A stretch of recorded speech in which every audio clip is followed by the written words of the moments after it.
Bonjour à tous et bienvenue à vous au grand rendez-vous Europe 1 CNews Les Échos. Bonjour à vous Aurore Berger. Bonjour. Et merci de votre présence. Vous êtes la ministre chargée de l'égalité femmes-hommes et de la lutte contre les discriminations.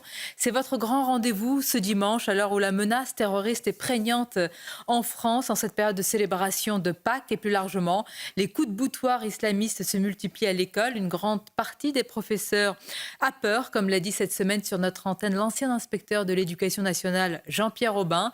Et c'est dans ce contexte aussi que s'accélère la campagne des européennes avec la majorité à la peine, si l'on en croit les sondages, et le Rassemblement national qui semble tout écraser sur son passage. On en parlera bien sûr. Au programme aussi vos dossiers sur l'égalité et sur la lutte contre les discriminations, sur tous ces grands sujets. Pour vous interroger, mes camarades, je suis entourée de Nicolas Barré, Les Échos. Bonjour à vous Nicolas. Bonjour Sonia. Et Mathieu Bock-Côté. Bonjour à vous Mathieu. Bonjour. Aurore Berger, en cette période de fête religieuse de Pâques, la vigilance bien sûr est maximale compte tenu du contexte de fortes menaces terroristes. À l'instant, le ministre de l'Intérieur Gérald Darmanin a d'abord souhaité un très bon week-end pascal à tous les chrétiens de France et il affirme que cette menace reste forte et prégnante. Il faut désormais même s'habituer à ce que les églises soient sous protection après les synagogues dans notre pays. Peut-être juste, me permettez-moi en introduction de dire un mot pour les chrétiens qui aussi à travers le monde subissent des persécutions. On estime que 365 millions de chrétiens à travers le monde subissent ces persécutions. Pâques, c'est une fête extrêmement importante, notamment par exemple pour les orthodoxes. Donc je pense en particulier aux Arméniens qui ont vu leur territoire, le Karabakh, être envahi et qui voient la perspective aussi de retrouver leur terre, de retrouver leur identité, chaque jour se fragiliser. Donc je voulais avoir d'abord évidemment une pensée pour eux, parce que je crois que c'est extrêmement important dans ce week-end pascal qui est, je crois, encore une fois, très partagé et qui invite, je l'espère en tout cas, à ce qu'on puisse avoir cette pensée. Ensuite, sur ce qui se passe dans notre pays, il y a évidemment la nécessité de protéger tous les lieux de culte. Et les lieux de culte en général, 2/3 des lieux de culte d'ailleurs protégés sont d'abord des synagogues, parce qu'on en parlera malheureusement tout à l'heure, il y a une recrudescence extrêmement puissante des actes antisémites dans notre pays. Mais c'est vrai que quand on a des moments qui sont des moments extrêmement importants pour telle ou telle communauté religieuse, eh bien c'est normal évidemment que l'État soit là en première ligne pour protéger, ce que font nos policiers, nos gendarmes. Et donc c'est ce qui est fait évidemment pour l'ensemble de la communauté chrétienne et catholique aujourd'hui. Il faut évidemment rendre hommage à nos forces de l'ordre, à nos renseignements aussi. Puis on a appris via le journal du dimanche aujourd'hui qu'il y a eu un attentat qui a été déjoué. Un Égyptien a été interpellé début mars dernier à Paris alors qu'il voulait cibler la cathédrale Notre-Dame de Paris. 5 individus ont été interpellés plus largement ces dernières semaines, Aurore Berger, dans des affaires de terrorisme, tous d'ailleurs liés à l'État islamique. La question est, que faisaient ces individus sur notre sol? Il faut se féliciter évidemment des attentats déjoués, mais la question que se posent probablement nos auditeurs et téléspectateurs, c'est que faisaient-ils sur le sol français? Le Premier ministre a d'ailleurs dit qu'un certain nombre d'attentats avaient été déjoués depuis le début d'année. C'est toujours d'ailleurs la difficulté, c'est-à-dire qu'on communique plus rarement sur les succès, c'est-à-dire la capacité qu'on a à déjouer un attentat, que malheureusement sur les risques, et encore pire évidemment quand ces risques se réalisent. Mais je crois que c'est important aussi que les Français soient rassurés sur le fait que justement qu'il y a une mobilisation pleine et entière, à la fois de nos services de renseignement, extrêmement efficaces et qui en ont encore fait la démonstration que vous avez rappelée, et évidemment ensuite de l'arsenal qui est le nôtre, juridique, réglementaire, législatif, pour garantir la protection des Français. Mais vous croyez qu'ils sont rassurés? Parce qu'il y a un effet paradoxal, c'est-à-dire chaque fois qu'on communique sur un attentat déjoué, est-ce qu'il n'y a pas un effet anxiogène aussi? Je ne crois pas. Je crois que les Français, malheureusement, comme dans beaucoup de démocraties à travers le monde, savent les risques qui existent et qui pèsent sur nos démocraties. Pas d'ailleurs que sur nos démocraties. Ce qui s'est passé à Moscou il y a quelques jours montre qu'encore une fois, les États peuvent être fragiles et que d'ailleurs ceux qui disent que les États totalitaires seraient par principe protégés ou les États autoritaires seraient par principe protégés, on voit bien que non. Donc ça veut dire qu'il y a une fragilité des États en général et qu'en fonction de ce que les États représentent, en particulier nos démocraties, ils peuvent être et ils sont attaqués. Et donc notre nécessité à nous, c'est d'arriver évidemment à protéger. Et je pense que communiquer un moment sur justement les attentats qui sont déjoués, c'est à la fois dire oui, malheureusement cette menace existe et on ne peut pas faire comme si elle n'existait pas. Pour autant, en France, on a cette capacité justement à permettre que ces attentats soient déjoués. Vous venez d'évoquer ce qui s'est passé, ça nous rappelle de terribles souvenirs avec ce qui s'est passé à Moscou. Et la question se pose, parce qu'il faut faire semble-t-il, une hiérarchie des menaces. Quelle est la menace existentielle par rapport à la France, Aurore Bergé? Est-ce que c'est la menace terroriste islamiste ou est-ce que c'est la guerre en Ukraine et Vladimir Poutine? Je ne crois pas qu'il faille faire une hiérarchie entre les menaces parce qu'en vérité, on a un pays qui subit des menaces qui sont protéiformes et elles sont donc de Quelle est la nature plus importante? multiple. Quelle est celle qui nous vise en premier? On a d'abord évidemment la question du terrorisme et du terrorisme islamiste.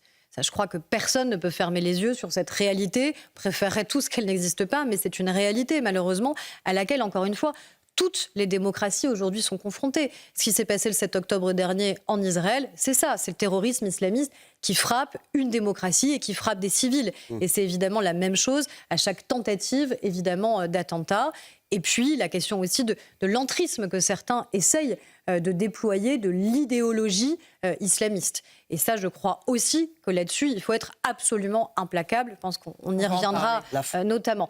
Par ailleurs, on ne peut pas ignorer le projet politique qui est porté par un certain nombre de dirigeants, y compris évidemment Vladimir Poutine, c'est-à-dire qu'à un moment, la guerre qu'il a déclarée à l'Ukraine, ce n'est pas l'Ukraine qui a déclaré la guerre, il faut toujours en revenir quand même au départ des événements, la guerre qu'il a déclarée à l'Ukraine, le retour de la guerre qu'il a imposée sur notre continent européen, la tentative d'ingérence étrangère. Mais la question, on est passé il y a quelques semaines d'un récit avec parfois peut-être même une hypothèse effectivement peut-être peu probable de nos soldats sur le sol ukrainien, à la vraie menace, celle qui menace l'intégrité physique de nos concitoyens, c'est la menace islamiste. Je crois qu'un État, il ne peut pas se désarmer sur un front ou sur un autre. Quand on est une grande démocratie, quand on porte des valeurs et des convictions, on a la responsabilité d'abord absolue, évidemment, d'assurer la protection de tous les Français et donc d'assumer aussi de nommer des choses, et donc nommer notamment la question du terrorisme islamiste. Mais on ne peut pas accepter, quand on est une démocratie, les ingérences étrangères. Vous êtes, vous, des journalistes. Vous savez ceux qui ne le sont pas. Vous savez les tentatives d'ingérence qui ont essayé donc de déstabiliser notre pays, qui essayent de déstabiliser y compris des élections, ce qui est quand même le cœur même de ce qu'est la démocratie. Ça, évidemment, la France à la fois a le devoir de dire ce qui se passe et surtout de le combattre. La France, on le sait très bien, est une cible de choix cette année, puisqu'il va y avoir les Jeux Olympiques. Est-ce qu'on ne prend pas quand même un risque démesuré en organisant cette cérémonie d'ouverture autour de la Seine ? C'est une préparation, vous le savez, qui est titanesque depuis plusieurs années, de mobilisation aussi exceptionnelle, là encore, de nos forces de l'ordre, des militaires aussi qui seront mobilisés, vous le savez, pendant toute la durée des Jeux Olympiques et des Jeux Paralympiques. Mais c'est surtout une fierté française. Enfin, moi, je suis quand même assez abasourdie de voir ceux qui, aujourd'hui, considéreraient presque qu'il aurait fallu qu'on n'accueille pas les Jeux. Experts aussi de sécurité, hein, c'est pas qu'un débat politique. Oui, mais ça devient d'abord un débat politique et un débat où on décrit des scènes apocalyptiques alors qu'on a plutôt la fierté de se dire que la France est au rendez-vous justement de grands moments qui font ceux non seulement de notre pays mais ceux du monde, puisque les yeux du monde seront braqués sur la France avec cette capacité quand même de mobilisation et d'enthousiasme. On a accueilli de très grands événements très récemment, que ce soit la Coupe du Monde de rugby, on a accueilli le pape, on a accueilli le roi. Enfin, bref, je crois qu'on a la capacité quand même à accueillir des grands événements et donc on ne va pas renoncer à le faire. Et évidemment, ça ne se fera jamais au prix de la sécurité des Français. Alors, vous avez mentionné, vous dites, ce sont nos démocraties qui sont attaquées. Mais si on fait l'histoire récente de l'islamisme meurtrier, en Israël, ce qu'on voulait tuer, avant même une démocratie, c'était des Juifs qu'on voulait massacrer. À Moscou, l'intention était claire, c'était massacrer des chrétiens. Au moment du Bataclan, c'était massacrer des croisés. Donc, est-ce que pour correctement nommer la menace, il ne faut pas voir comment eux-mêmes, les islamistes, nous perçoivent aujourd'hui? Je crois que quand ils attaquent des démocraties, il n'y a pas de doute sur le message qui est envoyé. Quand ils attaquent la Russie, quand ils attaquent... Oui, mais je l'ai dit aussi sur des États totalitaires et autoritaires. Ce qui est aussi intéressant par rapport à ceux qui disent le fait d'être un État autoritaire et totalitaire protège par définition même de la menace terroriste. Malheureusement, démonstration est faite que ça n'est pas le cas. Donc, ça n'est pas l'organisation institutionnelle d'un État qui fait que vous êtes mieux préparé ou moins bien préparé à une menace terroriste. La question, c'est qui est visé ? Qui est attaqué? Et systématiquement, quels sont les lieux qu'ils sont? D'ailleurs, ces lieux que vous avez cités, que ce soit à Moscou, que ce soit au festival en Israël ou que ce soit le Bataclan, ce sont des lieux de fête. Avant d'être des lieux, ce ne sont pas des lieux de croyance, ce sont d'abord des lieux de fête. C'est la démonstration à un moment justement de la capacité qu'on a à créer du rassemblement, à créer de la mixité. Donc c'est une culture qui est attaquée. Oui, je pense que c'est évidemment une culture. Et puis après, évidemment, ce qui s'est passé en Israël, c'est le pire pogrom de notre siècle. Donc il n'y a aucun doute sur la visée, puisque ça a été revendiqué par les terroristes eux-mêmes et documenté par eux sur la volonté d'aller tuer des juifs parce qu'ils étaient des juifs. Dans notre pays, ceux qui sont visés, ce sont aussi des professeurs, évidemment, avec les chocs Samuel Paty et Dominique Bernard. Plus largement aussi, le départ du proviseur du lycée Maurice Ravel, Aurore Berger, a déclenché une avalanche de réactions. Et même si l'État a porté plainte, on le sait, pour dénonciation calomnieuse, ça ne change rien à la situation de ce proviseur et de sa décision qu'il faut respecter. L'ancien inspecteur de l'Éducation nationale, Jean-Pierre Aubin, sur cette antenne, lors de la grande interview, a affirmé que c'était une capitulation de l'État, une victoire des islamistes. Est-ce que vous le percevez ainsi ?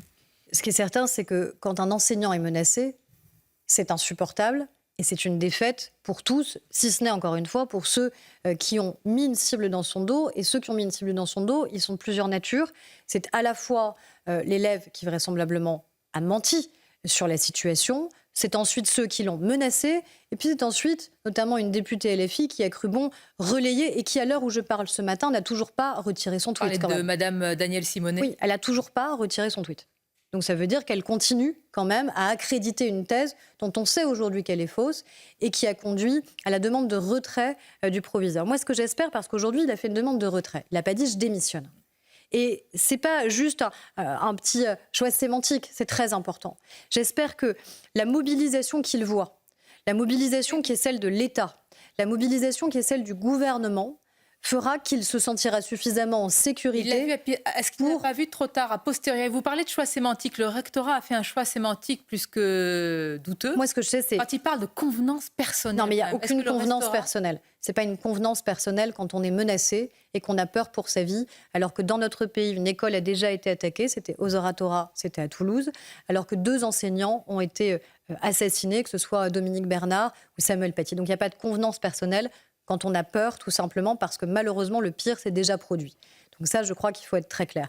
Mais ceux qui ont été très clairs, la ministre de l'Éducation nationale a été très claire, le Premier ministre a dit au nom du gouvernement qu'on allait porter plainte contre l'élève qui avait menti pour dénonciation calomnieuse, ce qui est une première et ce qui envoie un signal extrêmement clair sur le fait que la République ne laissera rien passer et que si demain, après-demain, le moindre élève... des mots, Aurore Berger. Porter plainte, c'est pas un mot. Est-ce que la peur n'a pas changé de camp ? Non, ce sont les professeurs qui ont peur. Sonia Mabrouk, quand vous portez plainte, quand l'État, le gouvernement, annoncé par le Premier ministre lui-même, porte plainte contre une élève qui a menti, contre une élève qui a conduit de facto à ce que des menaces soient proférées à l'encontre d'un enseignant, je crois qu'au contraire, on rétablit le bon ordre. On rétablit les choses et on dit à toutes celles et tous ceux qui seraient tentés demain de mettre des cibles dans le dos de nos enseignants que c'est eux qui seront en cause et que l'État ne laissera rien passer et que l'État sera toujours du côté de nos enseignants.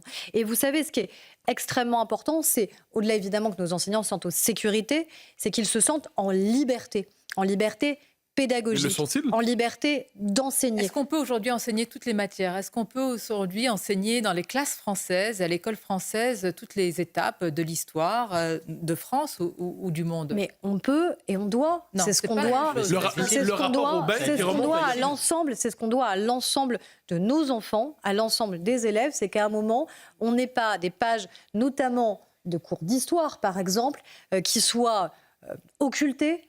Parce que pour convenance personnelle, là, de certains élèves, on se dit qu'il vaudrait mieux que ce ne soit pas abordé. Vous distinguez le on peut et le on doit. Je veux dire, le rapport Aubin qui date de la fin des années 2000. Je ne dis pas que c'est simple. Je suis très lucide. L'enseignement de la Shoah était difficile, pour ne pas dire impossible dans certaines classes, et ça ne s'est pas amélioré. Je suis malheureusement lucide. Je sais bien que c'est plus difficile dans certains endroits que d'autres. Et je sais bien surtout que ce que certains cherchent à faire, c'est pas tant que ce soit plus difficile parce qu'il y aura un climat dans la classe, c'est qu'il y a un niveau de doute, de suspicion généralisée dans le pays qui fasse que finalement, ils préfèrent ne même pas prendre le risque d'enseigner. J'étais au mémorial de la Shoah cette semaine, donc j'en parlais avec son directeur. Il me dit, parce qu'il avait très peur justement qu'il y ait un impact des événements du 7 octobre, qu'il y ait moins de classes. Il m'a dit, pour l'instant, on ne le ressent pas. On accueille 130 000 scolaires chaque année juste au mémorial de la Shoah à Paris. C'est plutôt rassurant. C'est plutôt rassurant de se dire qu'encore une fois, sur des lieux qui sont essentiels pour apprendre ce qu'est notre histoire et sa complexité, les enseignants ne renoncent pas. Mais ça ne devrait pas être un acte de courage que d'aller au mémorial de la Shoah. Ça devrait être tout simplement un acte républicain que de considérer qu'encore une fois, nos enfants doivent savoir quelle est notre histoire et encore une fois sa complexité. D'ailleurs, c'est une obligation. C'est une obligation aujourd'hui que dans sa scolarité, chaque enfant dans notre pays ait visité un lieu de mémoire et d'histoire. Et je crois que ça, c'est extrêmement important qu'on l'ait inscrit. C'est mon ministère qui porte cette responsabilité avec le ministère de l'Éducation nationale, parce que je crois que ça recrée quand même un minimum de commun et puis ça repose des règles claires. Alors on va continuer à en parler, on va marquer une pause sur le commun. Est-ce que la laïcité suffit ou est-ce qu'il faut engager, vous dites Aurore Bergé, plus largement peut-être une bataille culturelle? Autre bataille, on va y venir, c'est celle de la dette, des déficits. Une courte pause et on se retrouve pour le grand rendez-vous.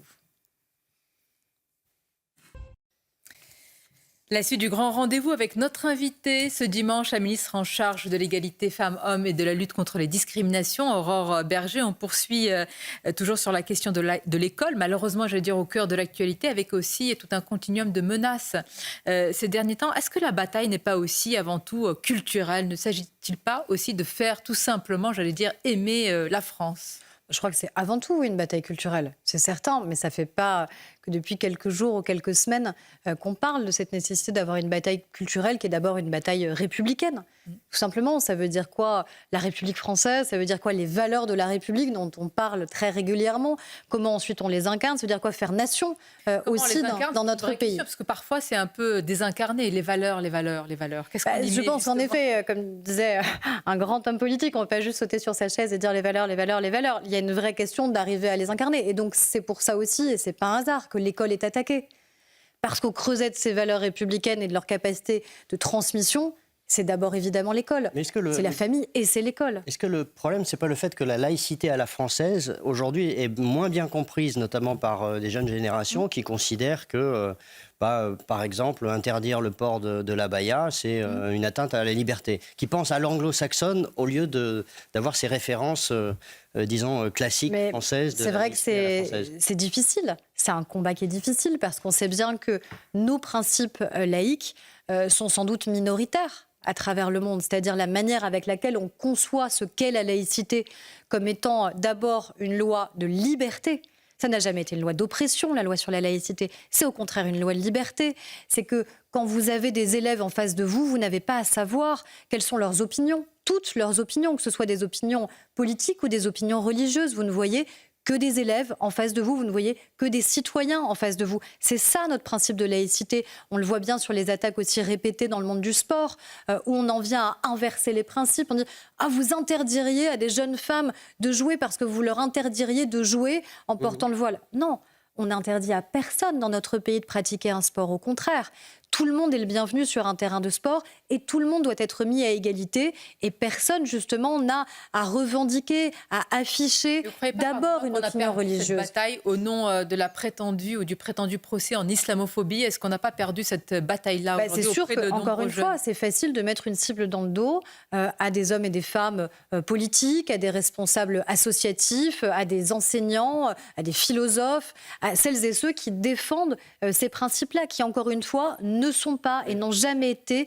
des principes qui visent à opprimer, mais au contraire, ce sont des principes profondément émancipateurs, c'est-à-dire que vous n'êtes pas assigné à l'identité supposée que vous auriez eue à la naissance, la famille dans laquelle vous auriez grandi. Vous êtes d'abord un citoyen français avec des droits et des libertés. C'est ça qui est fondamental. Mais est-ce que la laïcité peut résister par ailleurs au changement démographique que connaît la France aujourd'hui? C'est-à-dire quelquefois vous avez des populations qui culturellement, massivement, ne se reconnaissent pas dans la laïcité. Donc, à partir de là, vous avez beau avoir une laïcité intransigeante, si vous n'avez pas Elle n'est pas intransigeante. Moi, d'ailleurs, je ne veux pas qu'on y accole des adjectifs. Voudrait-on qu'elle soit intransigeante, qu'elle buterait devant des changements démographiques? Non, mais je ne crois pas, parce que je ne veux pas qu'on accrédite forme d'esprit de défaite, où on se dirait que finalement, nos principes seraient fragiles. On sait qu'évidemment, c'est difficile. On sait que c'est un combat.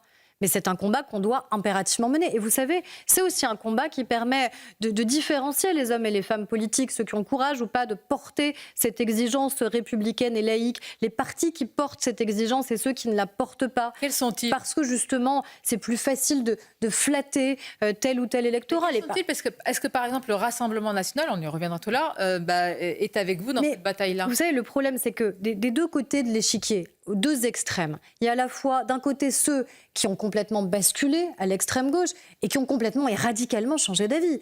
Quand vous reprenez les déclarations de Jean-Luc Mélenchon, il n'y a pas 50 ans, mais il y a 10 ans, 15 ans, il était très clair sur les principes de laïcité, sur la question du voile notamment. Et puis, il s'est dit que finalement, électoralement, c'était pas payant.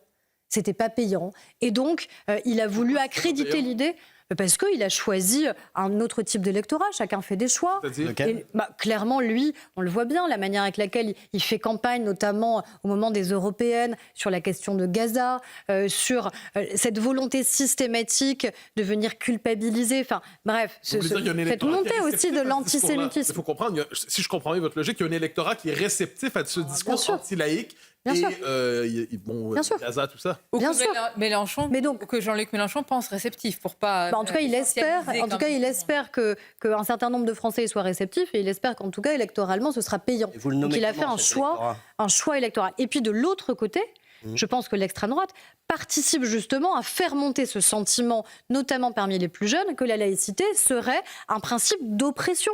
Parce que quand vous ne parlez de laïcité que pour parler du voile, forcément, à un moment, vous avez ce choc qui peut s'opérer. Qui la laïcité, l'extrême droite, vous visez Non, mais de manière générale sur le Rassemblement national.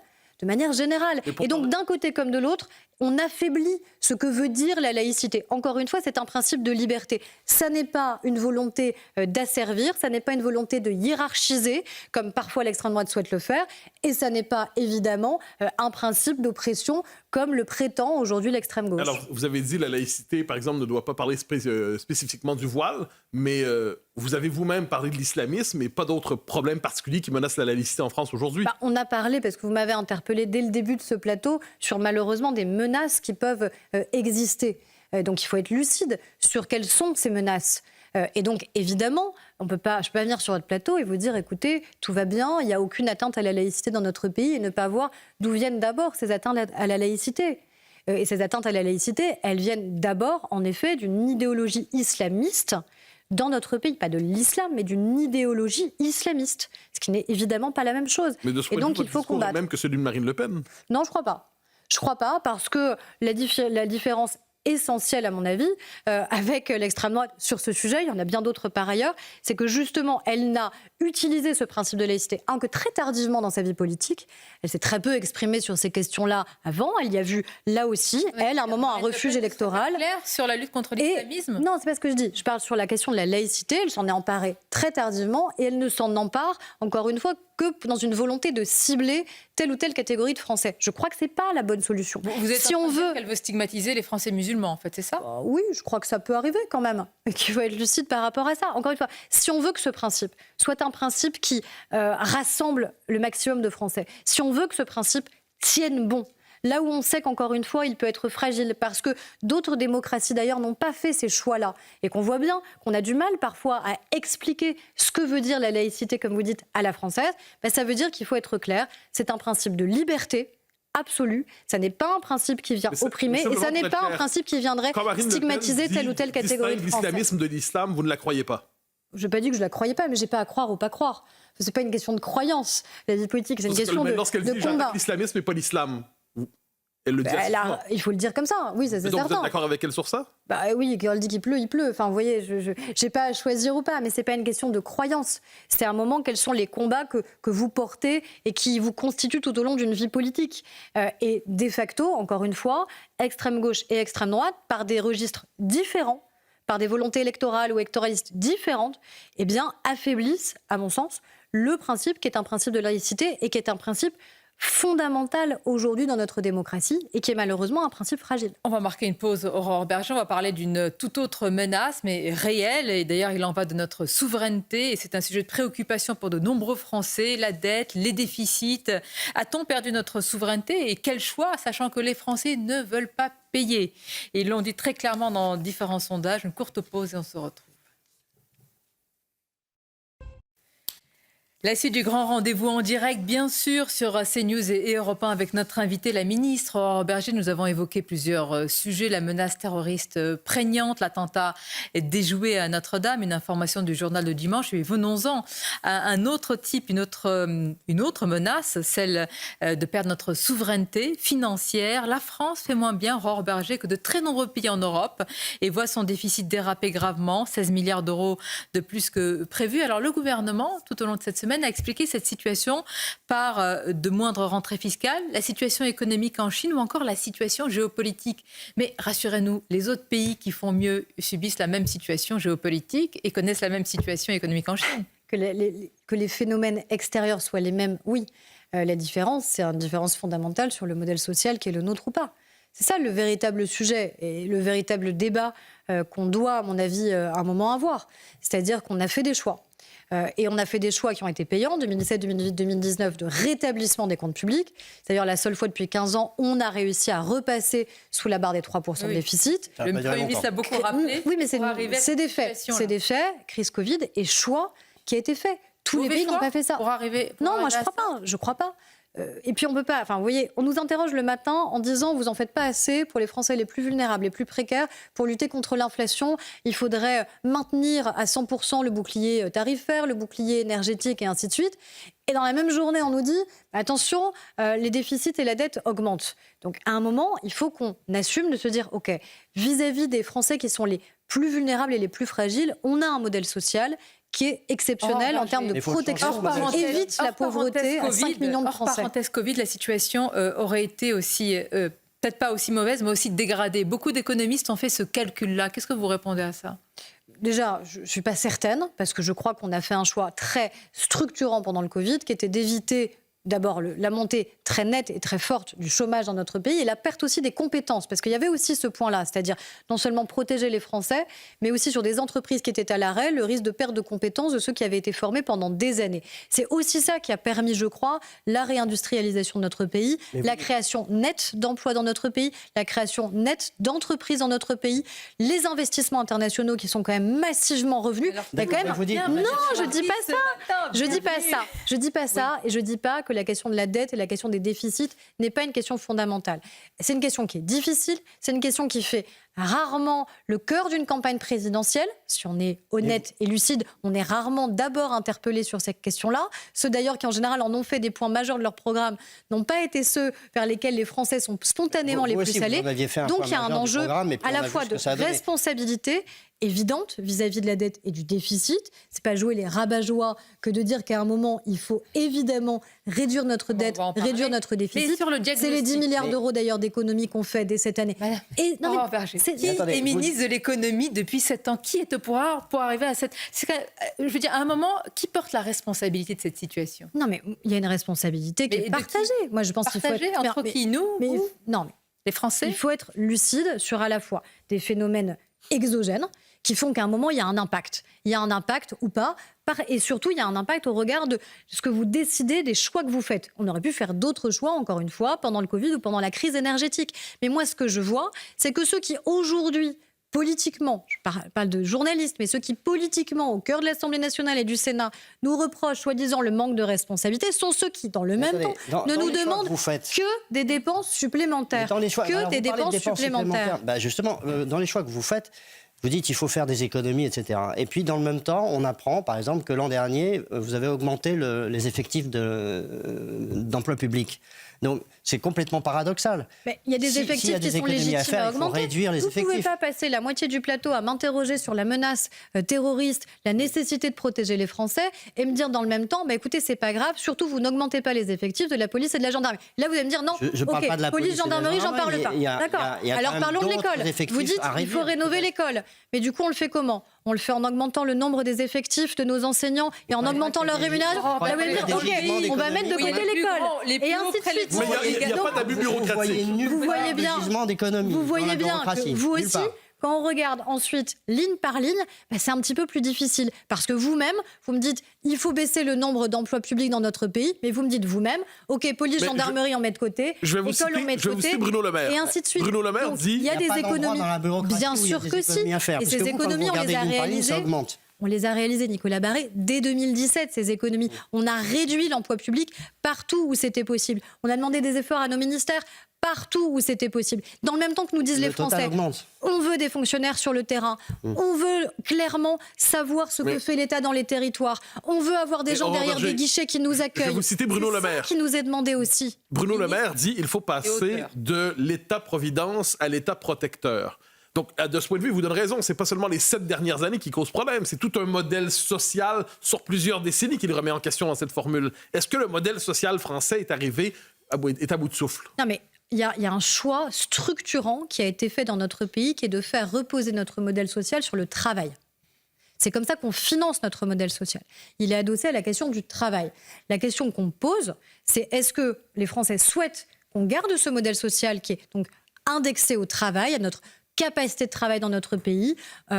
Et donc, ce sont des réformes que nous avons faites, de retour à l'emploi, sur l'assurance chômage, d'allongement de la durée de vie d'activité sur les retraites, de retour à l'emploi pour les personnes les plus éloignées de l'emploi. C'est France Travail, les lycées professionnels et ainsi de suite. Ou est-ce qu'il faut changer de modèle et adosser ce modèle social sur d'autres réalités, par exemple la consommation? Pour l'instant, ce n'est pas le choix qu'on fait. On fait le choix, en effet, de tenir sur un modèle social auquel on croit, ce qui suppose, encore une fois, de renforcer une dynamique de réforme qui est la nôtre, et qui a un fil conducteur, depuis 7 ans. Sur la nouvelle réforme de l'assurance chômage qui met apparemment votre majorité sens dessus-dessous.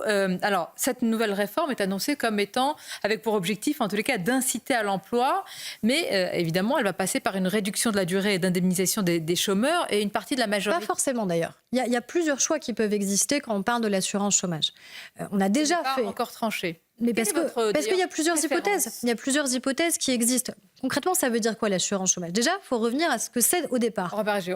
Non, mais c'est une assurance. Votre souci de pédagogie. Non, mais attendez. Moi, je me souviens des débats qu'on a eus dans l'hémicycle. On dit en fait l'assurance chômage, c'est un droit. Non, l'assurance chômage, c'est une assurance qui vient répondre à un risque. Tout d'un coup, vous êtes frappé par le chômage, par l'inactivité. Et donc, en fonction de ce à quoi vous avez cotisé, vous pouvez être soutenu. C'est ça. Ça a été progressivement dévoyé. Et c'est ça aussi un de nos enjeux. La question de fond, est-ce que notre système, pour vous, est trop généreux ou pas? La question de fond, c'est est-ce que le système est suffisamment incitatif au retour à l'emploi ou pas? Ce qui n'est pas exactement la question. Est-ce que notre système est trop généreux, selon vous? Moi, je pense qu'on doit aller dans un système qui incite massivement et encourage massivement le retour à l'emploi. Je veux dire incitation. Une partie de votre majorité doute. C'est pas si sûr. Une partie de la majorité, je dis pas tous, doute vraiment, de cette dynamique d'incitation et pense que vous cherchez simplement des économies. Mais ça a eu des effets, la réforme de l'assurance chômage qu'on a menée. C'est-à-dire qu'aujourd'hui, il faut avoir travaillé 6 mois sur les derniers 24 mois pour pouvoir en bénéficier. Avant, les règles étaient encore plus généreuses, j'allais dire. Donc, on a fait ce choix-là. L'Allemagne, il faut avoir travaillé 12 mois sur les 24 derniers mois. Et quand vous travaillez un jour, ça ouvre droit à une demi-journée de cotisation en Allemagne. Donc, vous voyez bien qu'il y a un écart type qui est extrêmement important. Donc, ça a eu un impact sur le retour à l'emploi. Donc, la question, c'est est-ce qu'on va plus loin? Et donc là, il y a plusieurs règles. C'est soit la durée d'indemnisation, soit le montant de cette indemnisation, soit les règles au départ d'éligibilité pour y avoir accès. Moi, je pense que rester dans la dynamique qui est la nôtre, c'est-à-dire plutôt les critères d'éligibilité, c'est là, à mon avis, où vous avez sans doute le plus d'impact et le plus d'impact immédiat sur le retour à l'emploi. Et le corollaire, c'est aussi pour celles et ceux qui sont les plus éloignés de l'emploi, parce que tout le monde n'est pas dans la même situation. Et en général, d'ailleurs, c'est tout de suite ce qu'on nous oppose. Vous n'êtes pas la même personne quand vous habitez dans un territoire rural avec des difficultés de mobilité, que vous êtes une famille monoparentale, ou quand vous êtes un couple au cœur d'une métropole. Donc c'est aussi ça qu'on doit réussir à considérer. Quelquefois, le diagnostic de fond, il y a une formule qui revient depuis longtemps dans la politique française, c'est qu'il y aurait une culture de l'assistanat qui plomberait le pays. Est-ce que vous partagez ce constat? Non, mais parce que je crois que personne, ou alors c'est une infime minorité, ne souhaite être assisté. Les gens veulent trouver de la dignité, les gens veulent travailler. Non, parce qu'un système peut y pousser, un système peut... C'est ce que vous dites à votre manière, ça décourage le retour au travail dans certaines circonstances. Non, mais parler de culture de l'assistanat voudrait dire que les Français sont fainéants, qu'il y a une culture de la fainéantise dans notre pays. Je n'y crois pas. Je n'y crois pas. Je crois qu'au contraire, les Français aspirent à retrouver une activité professionnelle et qu'en fonction des territoires dans lesquels ils sont, il y a plus ou moins aussi d'opportunités. Et c'est ça qu'on fait. Quand on réindustrialise, par exemple, à Dunkerque, dans des territoires qui ont longtemps été des territoires en déshérence en matière d'emploi et en matière d'industrie, vous recréez des opportunités qui n'existaient pas. Dans le Figaro, le patron des sénateurs Les Républicains menace de faire tomber le gouvernement en votant une motion de censure, justement, si vous ne luttez pas, à ses yeux en tous les cas, sérieusement contre cette situation. Il vous lance un ultimatum, Bruno Retailleau. Que lui répondez-vous ? Déjà, le Sénat ne peut pas déposer et voter de motion de censure, donc ça dépend d'abord du vote des députés LR. Donc pourquoi pas ? Encore une fois, le sujet, c'est quelles sont les pistes qu'ils nous proposent. Quelles sont les pistes d'économie ? Vous connaissez les pistes de la droite. Écoutez, moi ce que je sais, c'est que pendant la réforme sur les hausses d'impôts, pendant la réforme des retraites, ce que je sais, c'est que si au Sénat les LR ont été clairs, ça a quand même été un peu moins le cas à l'Assemblée nationale. Il vous a pas échappé que si on a dû utiliser un article de la Constitution qui est l'article 49-3, c'est parce qu'il y avait un doute sur le vote des députés LR. Donc il y a besoin aussi à un moment de constance et de cohérence. Et donc on ne peut pas, encore une fois, à longueur d'interview, dire faites des économies, et en même temps, à longueur de propositions à l'Assemblée et au Sénat, dire faites des dépenses supplémentaires. Vous garantit que vous n'augmenterez pas les impôts ? Je crois que c'était la question. Mais c'est la preuve qu'on a apportée depuis 7 ans. Oui, mais là, on est dans c'est la preuve qu'on a apportée depuis 7 ans. Et c'est une constance. Il en faudra plus aux Français, semble-t-il, pour les rassurer. Oui, mais en général, les Français, ils jugent sur pièce. Ils jugent sur pièce. Ils ont vu quoi ? Ils ont vu qu'on a supprimé définitivement la taxe d'habitation. Ils ont vu qu'on a supprimé la redevance audiovisuelle. Ils ont vu qu'on a baissé les premières tranches d'impôt sur le revenu. Les entreprises ont vu qu'on avait enfin baissé l'impôt sur les sociétés pour revenir à une moyenne européenne. Donc on ne va pas fragiliser aujourd'hui la politique économique qui est la nôtre, alors que c'est une politique économique qui a permis le retour à l'emploi, quand même, d'un certain nombre de nos compatriotes. Donc il faut évidemment tenir sur une cohérence. Il n'y a rien de pire en matière économique que justement changer chaque jour de ligne politique, économique et fiscale. Donc on a une politique fiscale qui est, je crois, extrêmement claire. En tous les cas, vous tenez votre ligne sur vos dossiers. On va vous interroger parce que vous êtes la ministre en charge de l'égalité femmes-hommes, de la lutte contre les discriminations, des sujets très importants. Une courte pause et on se retrouve sur CNews et Europe 1. La suite du grand rendez-vous avec Aurore Berger, justement dans le cadre de l'augmentation, vous les avez cités pour les dénoncer de ces actes antisémites et pour répondre à une tribune appelant les candidats aux européennes à s'engager. Vous avez dit récemment, Madame la Ministre, souhaiter organiser des assises de lutte contre l'antisémitisme. D'abord, est-ce que vous avez progressé sur cette initiative et est-ce que ça pourrait se tenir prochainement ? Oui, le 6 mai, je vais organiser ces assises de lutte contre l'antisémitisme. Pourquoi ? Parce qu'on a une explosion des actes antisémites dans notre pays depuis le 7 octobre dernier. 7 octobre dernier, pire pogrom de notre siècle, en Israël. Des citoyens assassinés parce qu'ils étaient juifs, des femmes prises pour cible et mutilées de manière systématique. Ces femmes ont été violées, ont été mutilées en un silence qui est quand même assez pesant, je trouve, pour elles, comme si on leur déniait le fait d'avoir le droit d'être des victimes de ces actes terroristes, et explosion plus de 1000% d'actes antisémites dans notre pays. Donc on a été très clair, à la fois sur la question de la vigilance qui doit être la nôtre, renforcement des politiques publiques de protection évidemment de l'ensemble de nos concitoyens, des lieux de culte, des écoles juives qui pourraient être prises pour cible, d'autant plus que dans le passé ça a été le cas. Mais je crois qu'on a une nécessité qui est que chacun s'engage. Et que chacun s'engage très clairement sur ce qu'est la définition de l'antisémitisme, parce qu'il y a ceux qui maintenant systématiquement se rangent derrière l'antisionisme. Donc une bonne fois pour toutes, l'antisionisme, c'est vouloir la destruction de l'État d'Israël. L'antisionisme, c'est refuser l'autodétermination des Juifs, c'est refuser qu'un État démocratique puisse exister. Ça n'est pas critiquer la politique du gouvernement israélien. On peut critiquer totalement, dénoncer de manière évidemment très directe et plus que ça est forte la politique de Netanyahou sans pour... Ce sont deux choses différentes. Et le pire, c'est quand maintenant on rend responsable nos compatriotes juifs de la politique qui serait menée par le gouvernement israélien. Ils ne sont pas responsables. Pourquoi telles assises ? Parce et d'abord, qui doit y participer ? L'ensemble des partis politiques qui ont un groupe à l'Assemblée nationale et au Sénat. Donc ça fait une dizaine de partis politiques qui sont représentés. Donc tout le spectre politique la France français, tous ceux qui ont un groupe politique à l'Assemblée nationale et au Sénat. La France insoumise. Donc la France insoumise. Sur ce sujet-là, vous connaissez leur position. Eh bien justement, qu'ils viennent clarifier. Déjà, j'espère que chaque parti politique, évidemment, viendra, parce que ce sera en présence de l'ensemble des associations qui luttent contre la haine, que ce soit des associations, évidemment, juives, mais pas que. C'est ça que je veux, surtout, dans ces assises. C'est qu'à un moment, on considère que c'est le problème de l'ensemble de la société française. Ce n'est pas que l'affaire des Juifs. Vous avez des associations qui sont franchement pas claires sur ce sujet, notamment féministes, qui ont condamné au bout d'un certain temps, du bout des lèvres. Ah, mais je l'ai dit et ça vous m'a été l'avez dit. suffisamment reproché Donc, est-ce et je qu'on- maintiens. Et je maintiens les déclarations que j'ai faites. Pardonnez-moi, vous avez mené une sorte est-ce qu'on peut dire d'enquête ou de recherche pour savoir si vous pouviez éventuellement, en tous les cas, si ces associations étaient financées par l'État, et au final, il n'y a aucune association ayant tenu des propos ambigus On a financée par en l'État. vérité beaucoup d'associations qui sont des associations, j'allais dire, militantes et politiques, qui ne reçoivent pas d'argent public. Ce dont je voulais m'assurer, c'est que les associations qui perçoivent de l'argent des Français, évidemment, ne s'étaient pas compromises dans des propos qui auraient été ceux, par exemple, de dire que ce qui s'était passé le 7 octobre n'était qu'un mouvement spontané, légitime, de résistance à l'oppression. Et ce que je dis aussi, pour avoir reçu des femmes israéliennes qui ont été témoins ou qui ont vu des corps qui savent faire parler, malheureusement, ce que ces corps ont subi, parce que c'est quand même ça qui s'est produit. Il y a notamment une phrase qui m'a particulièrement marquée, c'est cette députée israélienne, en plus une opposante, vous voyez, à Netanyahou, qui me dit, en fait, moi j'ai participé à tous les mouvements féministes internationaux, et là, on a eu le sentiment d'être abandonnés, et elle me dit, en fait, MeToo, c'est pour tout le monde, sauf pour les Juives. Qu'est-ce que je réponds à ça ? Qu'est-ce que la France doit répondre à ça ? Ça devrait tous nous interpeller, nous glacer le sang, en fait, de se dire que des femmes, alors qu'elles ont été prises pour cible, alors qu'elles ont été mutilées, alors qu'elles ont été violées, sont abandonnées dans une forme de silence international. Mais même en France, lorsque certaines associations voulaient se porter solidaires du sort des femmes israéliennes qui ont été persécutées, on leur a dit, vous n'êtes pas les bienvenus dans certaines marches. Oui. C'est quand même particulier. C'est insupportable, surtout.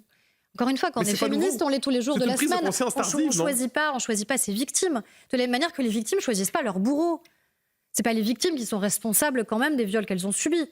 De manière générale, d'ailleurs, aucune victime de viol n'est jamais responsable mais des les viols mises qu'elle en a garde subis. sur le retour de l'antisémitisme en France datent d'il y a une vingtaine d'années déjà. Est-ce que c'est pas une prise de conscience un peu tardive? On peut penser aux travaux de Georges Bensoussan. C'est pas un peu tardif comme prise de conscience aujourd'hui? En fait, ce qui est très important aussi à dire, c'est que dans notre pays, d'ailleurs, quels qu'aient été les présidents de la République, quels qu'aient été les gouvernements, il y a toujours eu une clarté absolue sur cette question-là.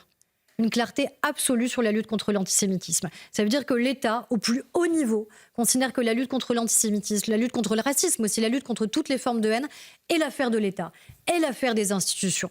Et ça, je crois que c'est déterminant quand même dans la manière avec laquelle, évidemment, on se comporte. La question, c'est que tout le monde soit clair. C'est qu'au-delà de l'État, au-delà des institutions, au-delà du gouvernement, que vous voulez tous voir les partis politiques puissent... un révélateur pour vous. Oui, mais j'espère surtout que ce sera une prise de conscience aussi de ce que vivent un certain nombre de nos concitoyens aujourd'hui, ici, dans notre pays, pour qu'il y ait une réaction collective où chacun se sente concerné. Dans ce cas-là, à la France insoumise, qui vous dit pourquoi vous ne parlez pas suffisamment de ce qui est en train de se passer à Gaza et qu'il qualifie aujourd'hui de génocide, avec évidemment un nombre de morts extrêmement important et sans doute aussi parmi eux des femmes et des enfants. Ce sont deux questions qui sont totalement différentes.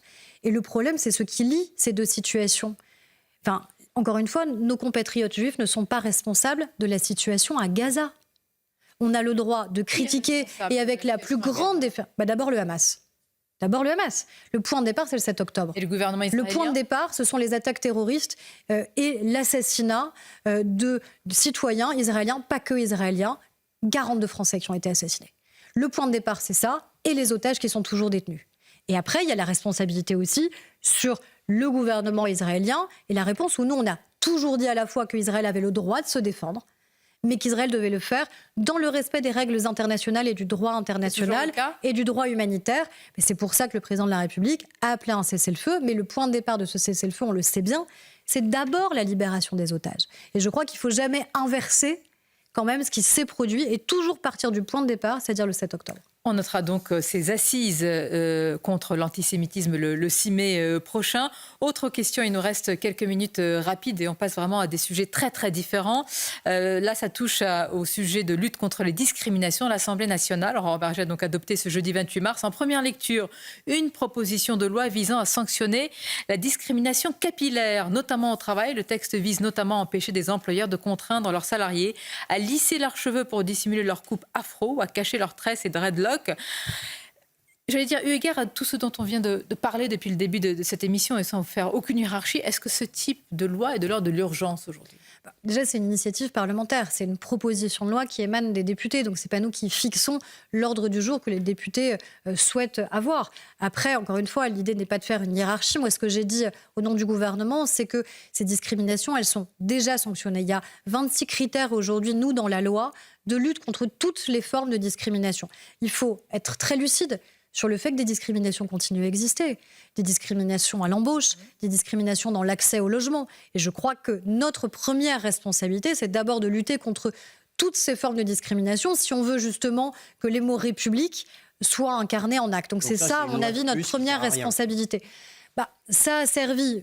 Ce qui est intéressant, c'est que c'est quand même transpartisan et que quasiment tous les partis politiques, d'ailleurs, étaient co-signataires. Même le RN, d'ailleurs, ne s'y est pas opposé et s'est abstenu. Donc, vous voyez qu'il y avait une forme Est-ce que la d'unanimité. République était menacée par la discrimination capillaire? Non, mais je ne pense pas qu'il faille pour autant en ricaner parce que moi, ce que j'ai entendu, y compris de parlementaires qui avaient pu subir parfois la violence de ces discriminations, c'est que ce n'est pas juste un ressenti. C'est un vécu d'hommes et de femmes qui, à un moment, se sont vus, dans leur vie professionnelle notamment, être caricaturés, être moqués, être insultés. Et donc, réaffirmer qu'encore une fois, la République, c'est partout, tout le temps, et c'est évidemment dans un monde professionnel aussi. Il y a eu d'ailleurs une décision récente, parce que dans une grande entreprise française, quelqu'un avait été licencié de ce fait-là, et que c'était discriminant. Donc voilà, je crois qu'il ne faut pas trop en faire, mais il faut juste rappeler qu'il y a des principes et que ces principes dans la République, c'est la lutte contre toutes les formes de discrimination. Alors, autre actualité, autre question. Emmanuel Macron avait évoqué il y a quelques semaines une évolution possible, Aurore Bergé, de la loi sur le viol, en y incluant la notion de consentement. Est-ce que ça va devenir effectif ? Je le souhaite, je l'espère. Je crois que c'est absolument déterminant parce que c'est aujourd'hui ce qui manque profondément dans notre législation. On a une législation qui est sans doute la plus protectrice au regard des critères que nous avons mis. On a une augmentation des condamnations. Je crois que c'est très important aussi de le dire à des femmes qui nous entendent ce matin, qui ont été victimes ou qui pourraient l'être dans leur vie. Aujourd'hui, 98% de ces condamnations sont des condamnations à de la prison ferme. En moyenne, c'est 11 ans de réclusion. Je crois que c'est très important aussi pour la confiance qu'on a dans l'institution judiciaire. Mais il y a aussi une attente très claire qui est la question du consentement. Et en vérité, tout homme ou toute femme qui est un tant soit peu attentif à son ou sa partenaire, c'est très bien quand il y a consentement et quand il n'y a pas consentement. Ça divise chez les avocats qui affirment qu'on peut avoir une société, qu'on va vers une américanisation des rapports, qu'il faudra signer presque un papier de consentement avant un rapport. C'est évidemment pas ça. Il ne faut absolument pas caricaturer cette proposition.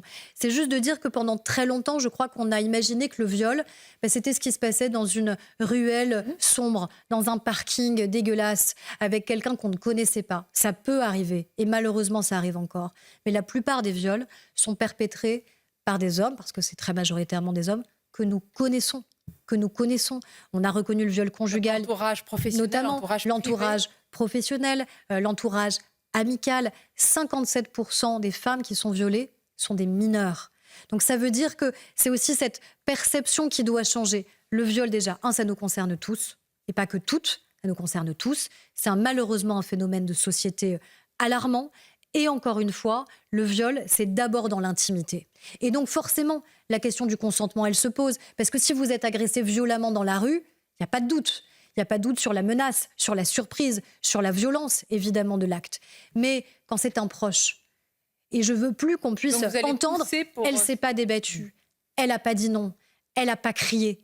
Mais à un moment, quand il y a un tel effet de sidération au regard de ce qui se produit, au regard de ce qu'est l'agresseur, de ce qu'il est, de ce qu'il représente dans votre vie, c'est ça qu'on doit absolument appréhender. Et je crois, évidemment, le faisant en embarquant l'institution judiciaire en lien avec le garde des Sceaux, mais je crois que ce serait une avancée très importante. Votre engagement. On va conclure avec cette question. Il s'agit d'une humoriste qui s'est exprimée dans le cadre d'un débat organisé par Mediapart et qui a appelé très clairement à faire la révolution en cas de victoire et d'arrivée de Marine Le Pen au pouvoir, en fait, à prendre les armes. Alors, elle le pose sous forme de questionnement, mais enfin, la signification est assez claire. Comment vous réagissez ? Je pense qu'il faut réagir de la manière la plus claire qui soit. Elle ne l'a pas fait dans un cadre humoristique. Elle l'a fait dans un débat qui est un débat public. Et donc, dans un débat public, quand on est un homme ou une femme qui a accès à la parole publique, on n'incite ni à la violence ni à la haine. Point barre, quelles que soient les personnes mises en cause. Et je pense que c'est en étant très clair sur ces principes républicains, justement, qu'on fait peut-être reculer l'extrême droite. je pense qu'elle a plutôt l'effet inverse, cette dame. Et donc, c'est pas comme ça, à mon avis, qu'on lutte contre l'extrême droite, en disant qu'il faut plus de violence dans la société. Donc moi, il y a un propos très clair. On n'appelle jamais ni à la haine ni à la violence, quelles que soient les personnes qui seraient mises en cause. Mais c'est plus qu'un appel, c'est plus qu'un appel à la haine, c'est un appel à la contestation de la démocratie. Non, mais encore une fois, ce sont des propos inacceptables. Inacceptables. Et donc, c'est pas parce que ça vise l'extrême droite ici, ou demain le gouvernement ou l'extrême gauche. Quand ça vise Marine Le Pen, ça ne provoque pas une levée de bouclier. Je ne sens pas la tempête médiatique. Pour être très honnête, moi, j'ai découvert l'existence de cet humoriste parce que vous en avez parlé. Donc, peut-être que, sans lui faire offense, mais peut-être que la notoriété de celui ou celle qui parle crée plus ou moins d'émoi dans la société. Peut-être ce que je souhaite, la cible. Peut-être, en tout cas, ce que je souhaite, c'est que, de manière très claire, l'ensemble des partis politiques, évidemment, condamnent tout appel à la contestation, évidemment, de nos principes démocratiques, à la violence ou à la haine, quelles que soient les personnes qui soient visées. Merci Aurore Berger. Merci à vous. Merci d'avoir accepté notre invitation. C'était votre grand rendez-vous ce dimanche. Évidemment, on se retrouve bientôt. Je salue mes camarades, Nicolas et Mathieu. On va souhaiter joyeuse Pâques à tous ceux qui nous regardent, évidemment, et bon dimanche sur nos antennes.